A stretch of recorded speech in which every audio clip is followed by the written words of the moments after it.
En un mundo saturado y hasta abrumado por la información, es vital apoyar un medio de comunicación alternativo que desafíe el status quo, que aporte una perspectiva diversa para pensar de forma crítica y hacer aportes a la construcción de un futuro más sustentable. Es una voz para aquellos que no tienen voz en los medios hegemónicos.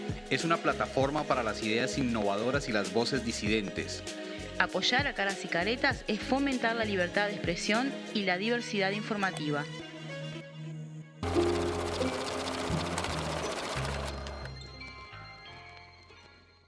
Muy buenas noches, hoy es lunes y estamos en Dato Mata Relato, el podcast de economía de Caras y Caretas.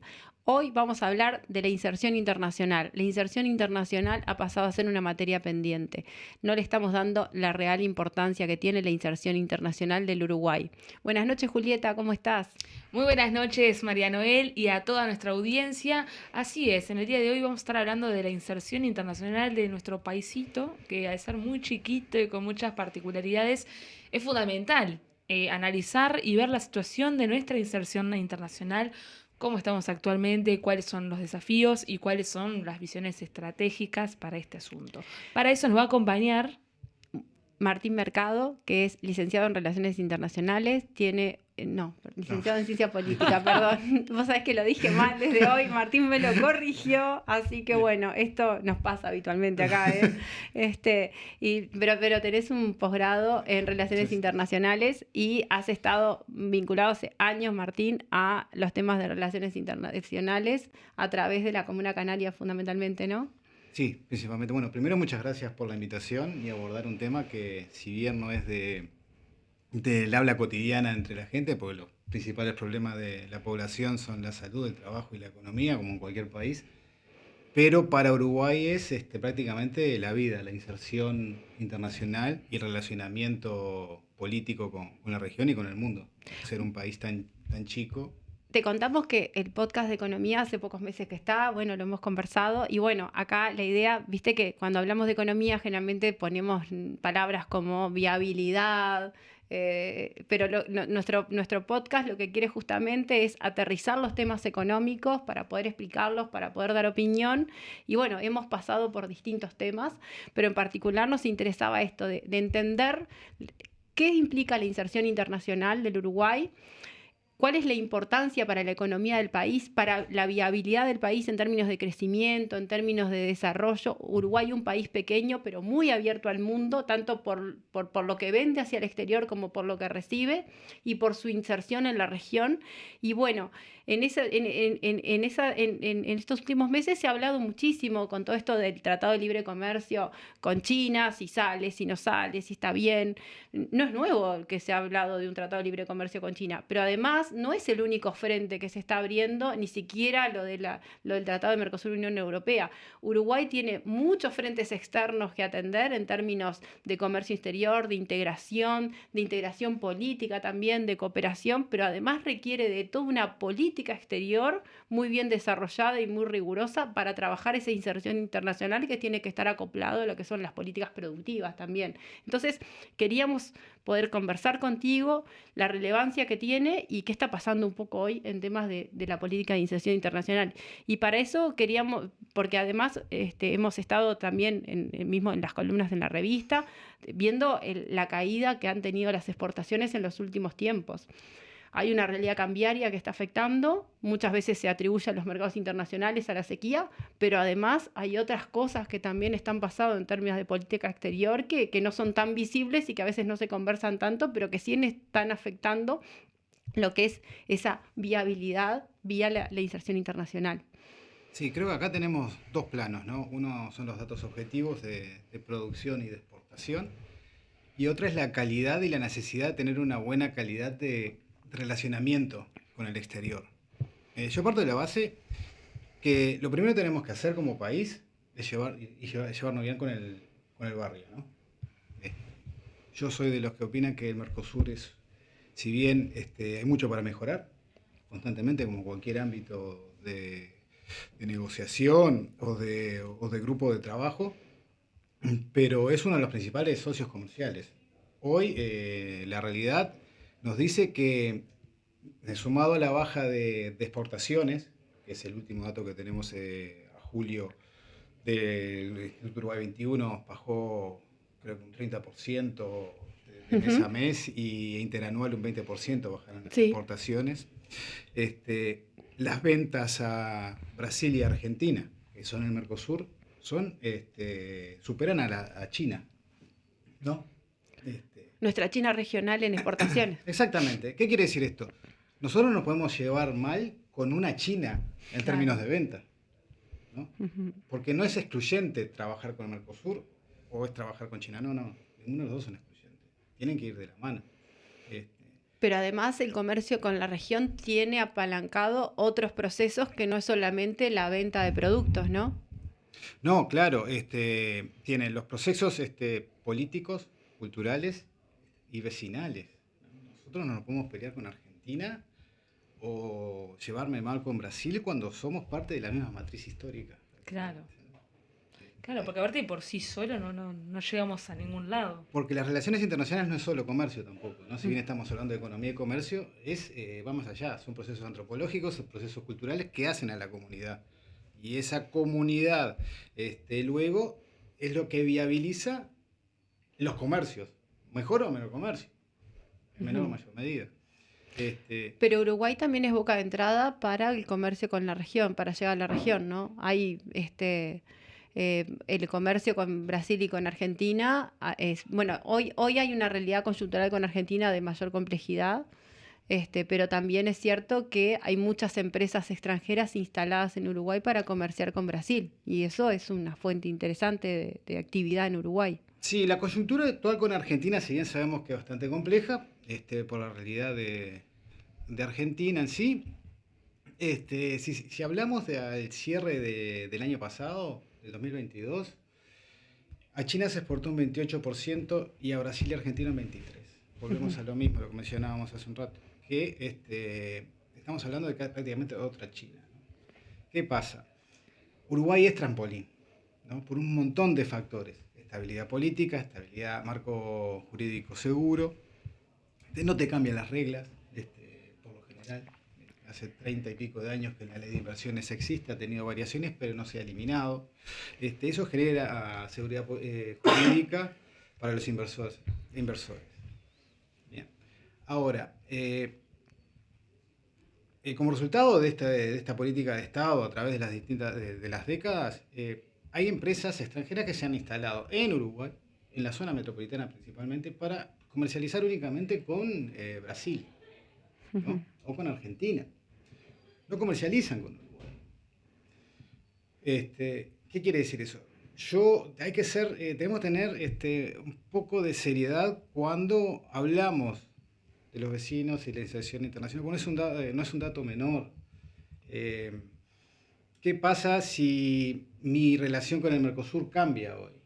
Hace poco se mencionó en la cumbre de Foz de Iguazú, de Puerto Unzué, que Uruguay estaba viendo su relacionamiento con el Mercosur, si iba a ser Estado asociado o iba a ser miembro pleno.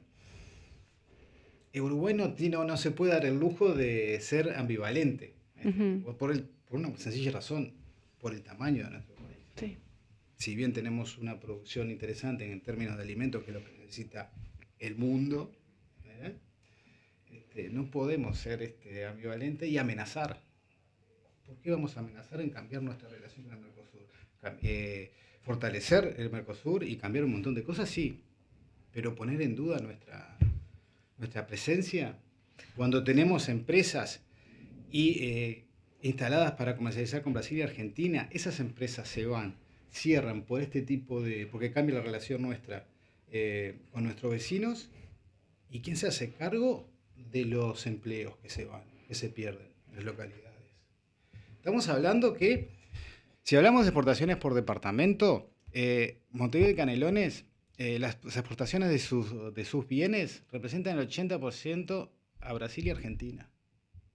Estamos hablando el área de dos departamentos, el área metropolitana, que son los departamentos con mayor población del país. ¿Y qué pasaría? ¿No? Estamos jugando con el 80% de las exportaciones de todo un país. de prácticamente todo un país. Y además con que si se miden por valor agregado deben ser aquellas que tienen algunos componentes un poco más. Sí, bueno, sí, ahí cambia la estructura de exportaciones si comparamos con China y con la región, ¿no? China, la mayoría de las exportaciones es carne y soja. Y a las regiones, productos industrializados, ¿no? Por ejemplo, el 60% de las exportaciones de Montevideo a Brasil y Argentina son en vehículos, ¿no? Es mano de obra fabril. Y genera valor agregado.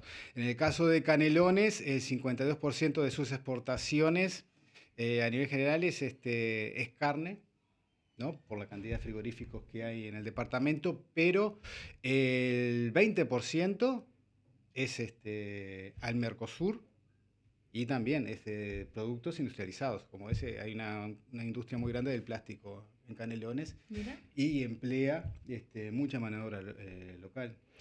Tú hablabas de un concepto ahí bien importante que es la calidad del proceso de inserción internacional. ¿Cómo podemos analizar hoy la calidad del proceso de inserción? Entendiendo la inserción internacional como esto que veníamos hablando de que es vital para la actividad económica y el desarrollo del país, para el crecimiento de la producción, para la generación de empleo, para el desarrollo de las economías locales. Sí, y que Uruguay requiere de una inserción no solo vista a través de un acuerdo, sino que es de multifrentes con muchos tipos de acuerdos donde la región juega un peso importante y a su vez donde no es solamente en términos comerciales, económicos, sino que se tienen que dar en otros niveles que son los que permiten después mejorar o generar desarrollos acuerdos comerciales de otro tipo. Sí, acá en los últimos 3 años hay una retórica o un relato, ¿no? Un discurso de trabajar en la mayor cantidad de tratados de libre comercio, ¿no? Primero, como si fuera el único modelo a seguir en acuerdos comerciales. Pero en el 2021, de la mano que Uruguay dice que el Mercosur es un lastre, un peso, un ancla, era porque habíamos tomado la decisión como país de apostar a un tratado de libre comercio con China, ¿no? Eso siguió su curso. Hubo cambios de presidentes en la región, ¿no? Uh-huh. El 7 de junio el canciller Bustillo va a la Comisión de Relaciones Internacionales del Senado, está la versión taquigráfica, es pública, donde menciona que a China prácticamente no se fue a buscar un TLC. Cambió radicalmente ese discurso en los últimos 3 años, ¿no? ¿Pero por qué? Y él declara en comisión que el presidente Lula, cuando estuvo en China, había mencionado, ¿no?, su eventual interés de un TLC con China, pero a nivel Mercosur. El gobierno chino nos responde, ¿no?, diciendo que el gobierno chino tomó nota de esas declaraciones de Brasil. Uh-huh. ¿Qué quiere decir? Si bien el gobierno de la República Popular de China dice, sí, trabajemos en un acuerdo comercial, también quiere un acuerdo comercial o estudiar la eventualidad de asociarnos al Mercosur entero. Y eso va en va en contra de lo que veníamos escuchando de Cancillería. A ver, un concepto, el Tratado de Libre Comercio. El concepto de Tratado de Libre Comercio antes era un concepto mucho más estricto y tenía determinados tipos de acuerdos. Ahora se llaman también acuerdos de nueva generación, nuevas etapas que implican son tratados de libre comercio, pero tienen más normas, tienen más reglas, no son solamente cero arancel, sino que van a cuotas, van a otro tipo de condiciones, porque el ejemplo que tenemos, Mercosur y Unión Europea, también son distintos componentes para distintos sectores. El concepto de Tratado de Libre Comercio con China o Tratado con China no es nuevo. ya en la administración de Vázquez, la anterior, se había avanzado enormemente y tenía una lógica de acercamiento también de mercados donde no solamente fue el avance en los posibles acuerdos, sino que se generó toda una batería de herramientas que tenía que ver con el acercamiento de los diferentes sectores, el estudio, redes comerciales, participación en ferias, crecimiento del equipo económico en la Embajada de China, presencia de empresas, se instalaron Uruguay 21 dentro de las embajadas, o sea, y eso fue en paralelo a lo que fue el avance con Mercosur Unión Europea, que son negociaciones que vienen desde muchísimos años, con idas y vueltas y marchas y contramarchas, y también con otros acuerdos que estuvieron en la vuelta, como fue Singapur, como fue con el EFTA, como fue siempre en una clave regional, que eso fue una ruptura. Pero yendo un poquito más a la lógica esa que vos decías, de la calidad de la inserción del proceso de inserción internacional, se requieren como muchos instrumentos y atar lo que es la política exterior a lo que es también la política productiva y la diversidad de sectores y cómo se afectan, porque puede ser que sea muy beneficioso algún tipo de acuerdos para algunos sectores, pero puedan ser muy perjudiciales para otros, o se necesiten distintos tipos de criterios para promocionar o defender otros sectores, ¿no? Sí, hay distintos criterios, hay distintas modalidades. Más allá de los titulares de nuestras expresiones de deseo de tener acuerdos comerciales, llevan mucho tiempo, porque no es solo la negociación de aranceles, de quito aranceles de X productos y arranco mañana, no. En un acuerdo comercial, ya sea libre comercio y con cualquier país del mundo, o bloques de países, se negocia movimiento de personas físicas, procedimientos aduaneros, los aranceles, qué tipo de comercio voy a tener. Medidas fitosanitarias también. Medidas sanitarias, medidas fitosanitarias. Es un proceso muy largo. Por ejemplo, la Unión Europea, más allá de los vaivenes de ambas regiones, ¿no? Del acuerdo de Mercosur con la Unión Europea, lleva 20 años más o menos la negociación. Y también no es soplar y hacer botellas, ¿no? Se necesita seriedad. Seriedad, ser constante. Pueden haber varias rondas de intercambio entre los países o los bloques durante un año. Por ejemplo, mencionabas el EFTA, ¿no? Que es este grupo de países, Liechtenstein, Islandia, Noruega y Suiza. Ese acuerdo está firmado entre el Mercosur y ese grupo de países. No son mercados grandes, porque no son mercados grandes. Creo que hasta 2021 el intercambio comercial con Noruega fueron 21 millones de dólares entre Uruguay y Noruega. Pero no importa, es la seriedad que le prestan los países a estos procesos, ¿no? Ese acuerdo está firmado. Son mercados de nicho, ¿no? Son mercados de nicho y hay las modalidades. Este acuerdo en particular presentaba distintas velocidades, ¿no? Si bien es Mercosur y estos cuatro países, no necesitaba ser aprobado, ratificado por los cuatro, por todos los parlamentos, ¿no? Si Uruguay lo ratificaba en su parlamento, ya podía empezar a comercializar. Brasil tenía su tiempo, Argentina su tiempo, perfecto. Por ejemplo, eso ya estaba en control de legalidad en Cancillería, y lo que tengo entendido, todavía no fue enviado al Parlamento.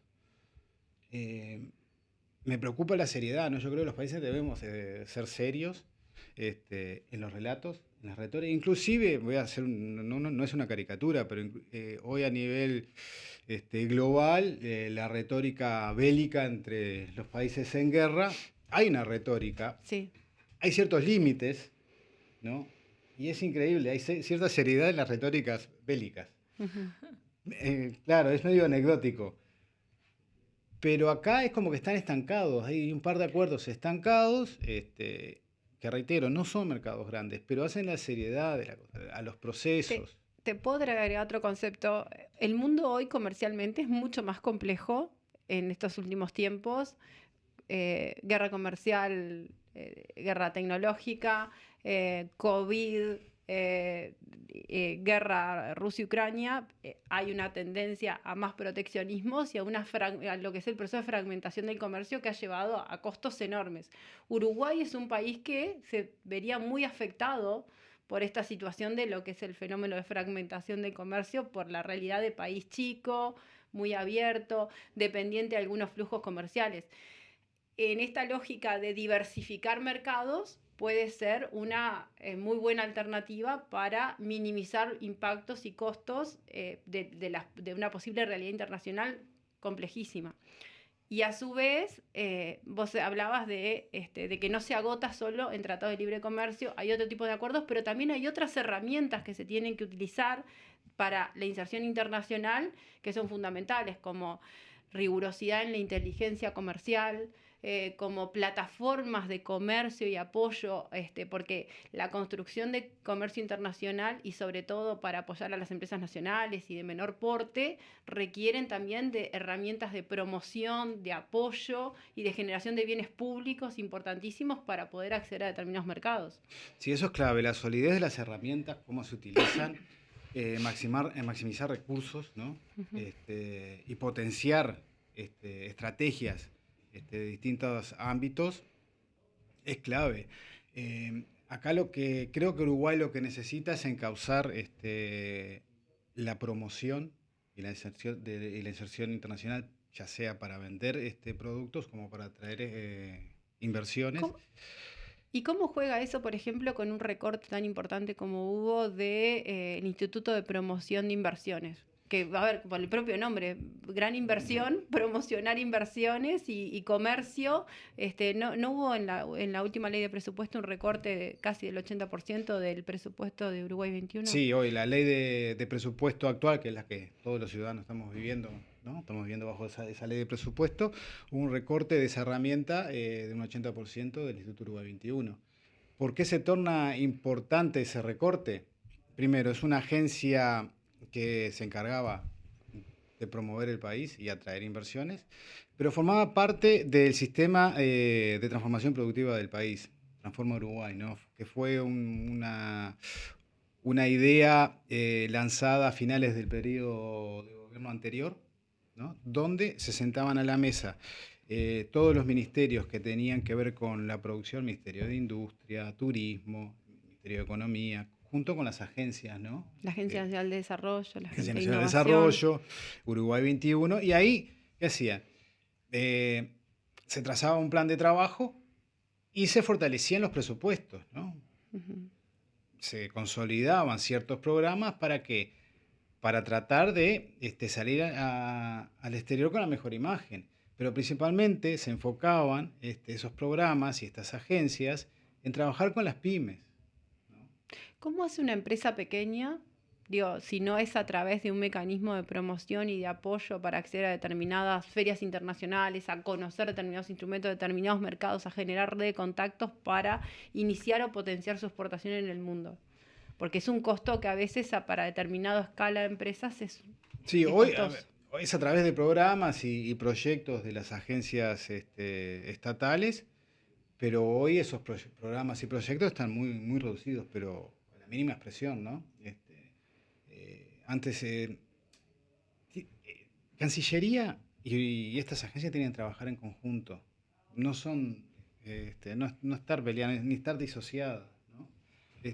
En el marco de este tipo de programas o estrategias de consolidar distintas agencias, distintos ministerios para una imagen única y común para vender en el exterior, fue que hubo una experiencia piloto que fueron las antenas comerciales, que Cancillería junto a Uruguay 21 en 6 ciudades o mercados claves del mundo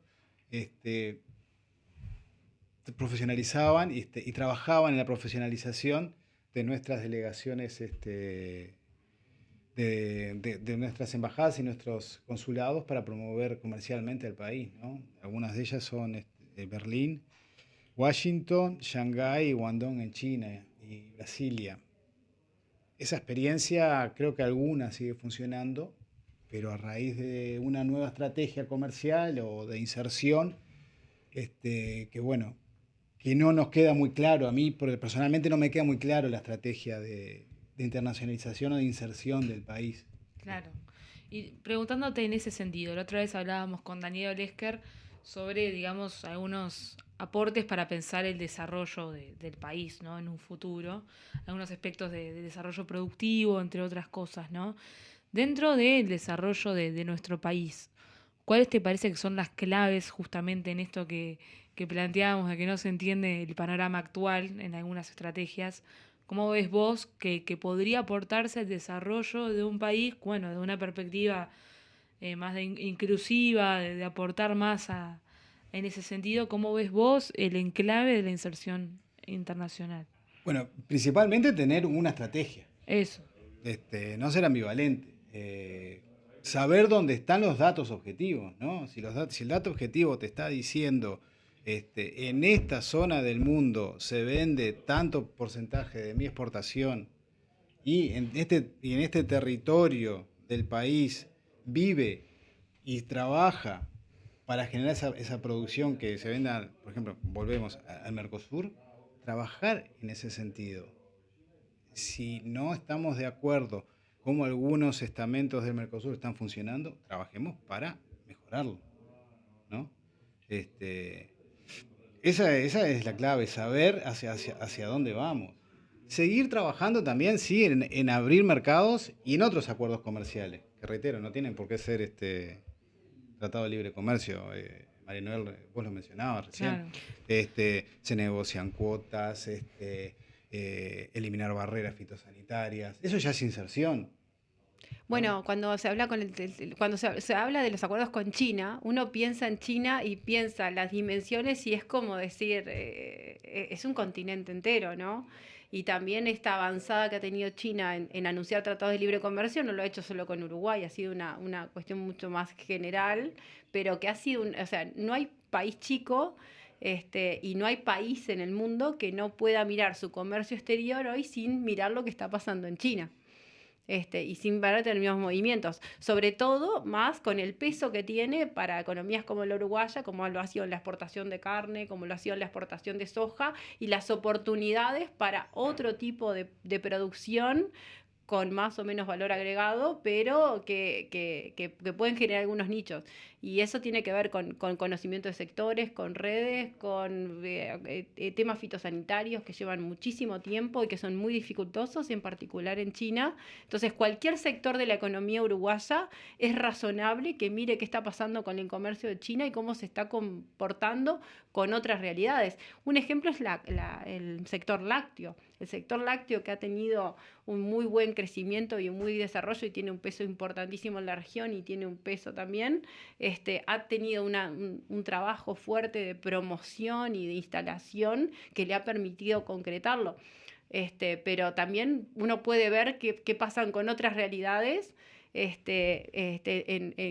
los comercios bilaterales, ¿no? Para saber los riesgos que se corren a su vez y, bueno, un ejemplo es lo que ha pasado a nivel de los lácteos, lo que le pasó a Nueva Zelanda con el propio China, claro, que estando cerca, que teniendo costos muy bajos de transporte comparado con lo que podría ser llevar desde Uruguay, bueno, hay otras condicionantes, por eso yo siempre hablo de la importancia de la inteligencia comercial en mirar qué es lo que está pasando, que cortó las ventas de leche hacia China en un momento y generó un problema para un sector de peso como era los lácteos en Nueva Zelanda. Pero... Claro, sí, volvemos al anterior, por momentos parece que no se estudiara, no se tenga en cuenta, que no se tiene en cuenta la inteligencia comercial, hacia dónde vamos y qué productos exportar a qué países, ¿no? Y qué mercados, ¿no? Y China es un factor clave a nivel mundial y para nosotros también. Este año, hace poco, hace unas semanas, después de 8 años, hubo una cumbre CELAC, la Comunidad de Estados Latinoamericanos y del Caribe, y la Unión Europea, ¿no? Hay un porqué de esa cumbre, ¿no? O sea, obviamente se habían dejado de hacer la pandemia mediante... Bajamos un poco esta semana y te invitamos a charlar, pero venimos dando el tema. Venimos analizando, preocupados el tema y todas las diferentes caras que tiene, los diferentes análisis y las preocupaciones respecto a algunos anuncios que se hicieron desde el Uruguay mismo a lo que fue realmente la cumbre, hasta donde estuvieron sentados y el cambio que tuvo de que se volvió a reunir la CELAC con la Unión Europea Europea, de los actores que estuvieron presentes y hasta de las mesas empresariales y quiénes fueron los actores políticos que estuvieron presentes, el rol de Lula Sí, el rol de Lula es importante, ¿no? El rol de Lula es importante para la región, ni que hablar, Sí. para el mundo, ¿no? El peso de Lula, el peso gravitacional que tiene Brasil, y retomando un proceso político, porque fue lo que pasó en Brasil, ¿no? Ganó Lula, pero volvió a ganar la política, ¿no? En Brasil.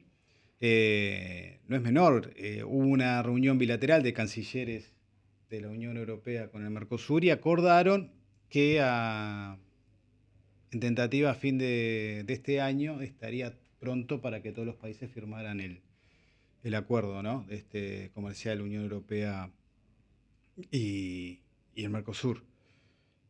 Lula, a su vez, mencionó, y no es un dato menor, ¿no? Previo a la cumbre, que si bien íbamos a trabajar para fortalecer el acuerdo y que se cumpla el acuerdo Unión Europea-Mercosur, mencionó también que había otros acuerdos comerciales como el EFTA, ¿no? Fue más que nada un mensaje político. Sí, claro. ¿No? Está bien, Unión Europea, pero nosotros tenemos otros asuntos que atender y reitero, ese mercado no es muy grande, para nosotros no es muy grande, para Brasil menos, ¿no? Pero habla de una seriedad y un mensaje político hacia Europa y el peso de Brasil. Es en el comercio exterior y también hay otros rubros que hoy están empezando, lo que es, por ejemplo, las energías. Bueno, sí.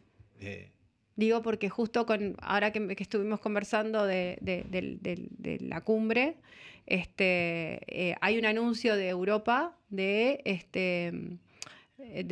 una inversión importante en América Latina, condicionada, y que si vemos el comercio con China es relativamente poco, pero a su vez también de parte, hoy en día hay como todo el tema energético, es un tema clave, el tema fertilizantes, el tema insumos básicos, donde la nueva realidad mundial post-COVID y y de la realidad de la guerra Rusia-Ucrania, que ha reconfigurado un poco las necesidades en particular de Europa, han hecho mirar diferente, bueno, América Latina, África, pero también se han hecho como anuncios. En Uruguay se hizo el anuncio del tema de hidrógeno verde y energías, como si fueran unos anuncios muy puntuales, cuando deberían tener una estrategia país y regional mucho más fuerte, pues estamos hablando de una energía renovable, pero en base al uso del agua y donde las cuencas son compartidas, ¿no?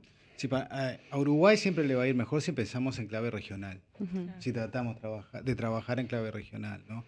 Pero esos que mencionabas de los acuerdos, los anuncios de la cumbre entre CELAC y la Unión Europea no son menores, pero responden a contrarrestar de alguna forma el peso que está tratando de tener o está teniendo China en la región, ¿no?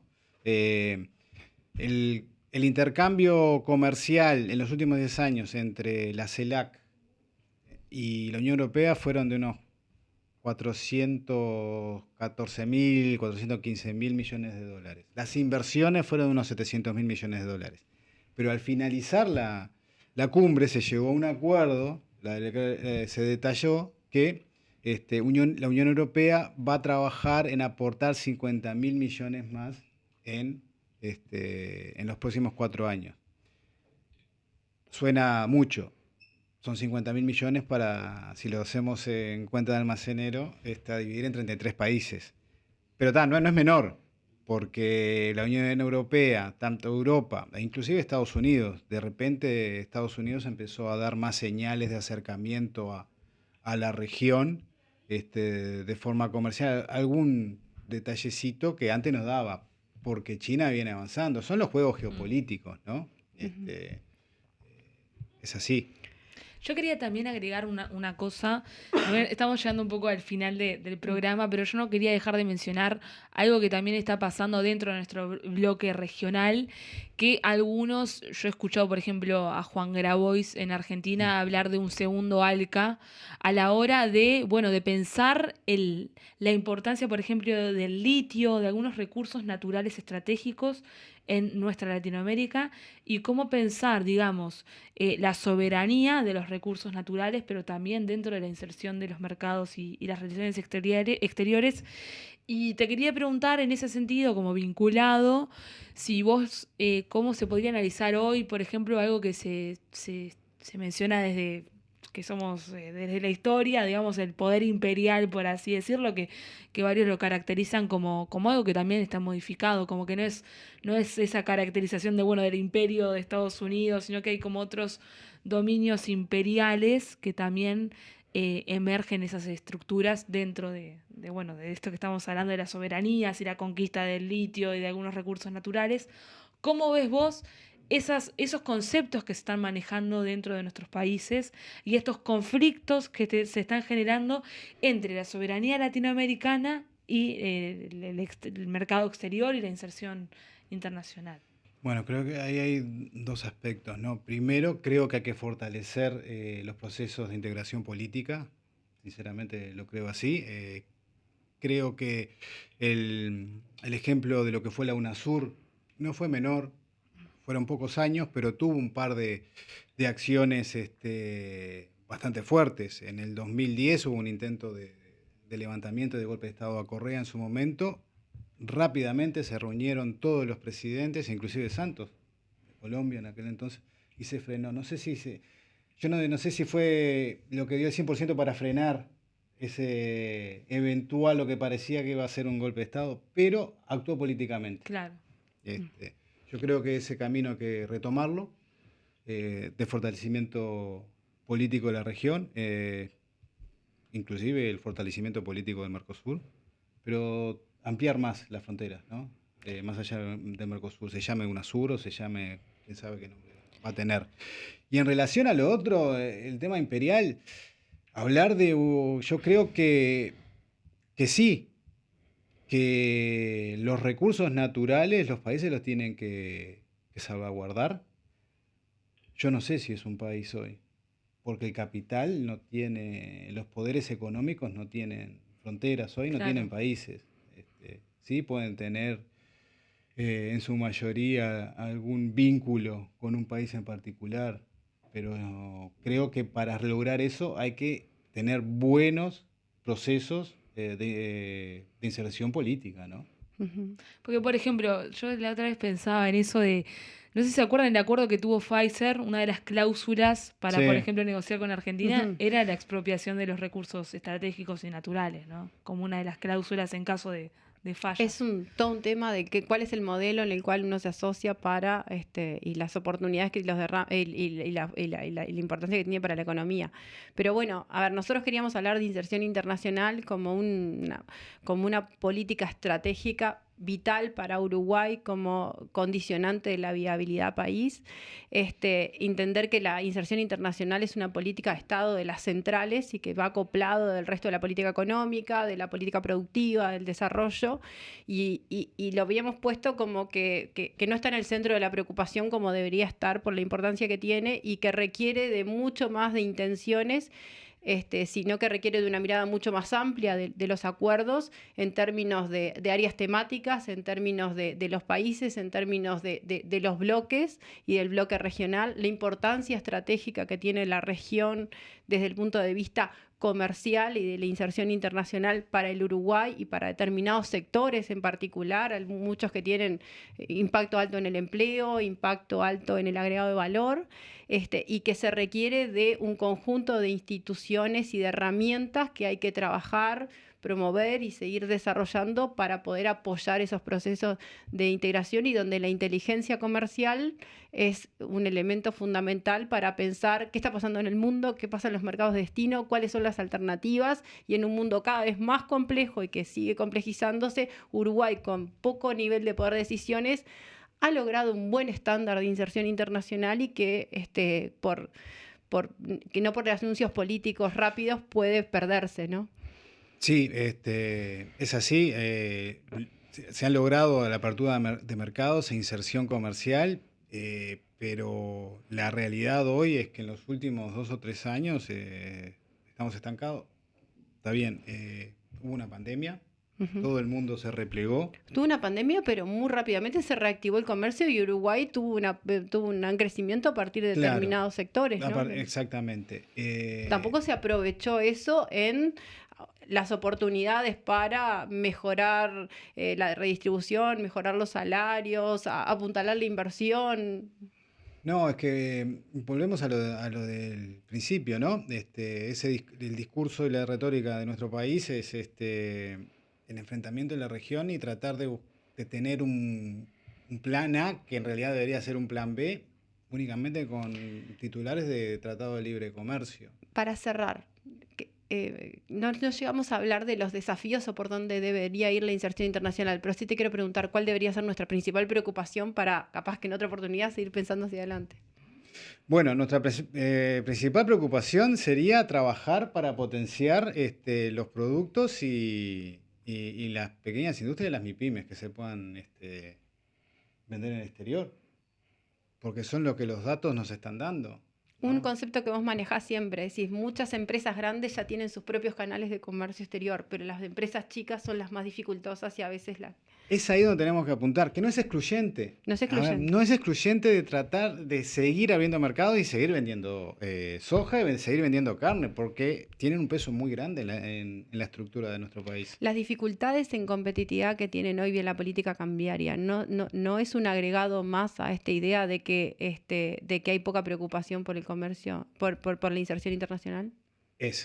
Sí. ¿No nos está matando a todas otras fuentes de competitividad donde Uruguay hace muchísimos esfuerzos en distintas escalas porque no hay forma de competir con el tema de tipo de cambio? Es una traba real. Bueno, esto es Dato Mata Relato y creo que tenemos mucho más para conversar, así que muchísimas gracias por venir. Juli. Bueno, muchas gracias, Martín, y capaz que te dejo algún mensaje final para que quieras decir antes de irte, Martín, y nosotros nos vemos el lunes a las 20 horas. Gracias por la invitación, por interesarse por el tema, y bueno, esperemos que podamos tener una buena inserción internacional seria y con un proceso y metodologías acorde a lo que ha sido la historia del país. Nada más. Bueno, nos vemos el próximo lunes en Caras y Caretas TV. Muchas gracias.